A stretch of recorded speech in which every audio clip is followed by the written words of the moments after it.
रे जतन वासे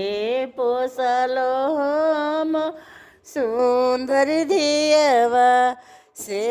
हो धियवा चलली ससुरवाया गना हमरो सुन भइले दुआरा पर पापरो वसुआगना में मम्मीरो वसु अरे मार सलकी गेट धोई रोवेले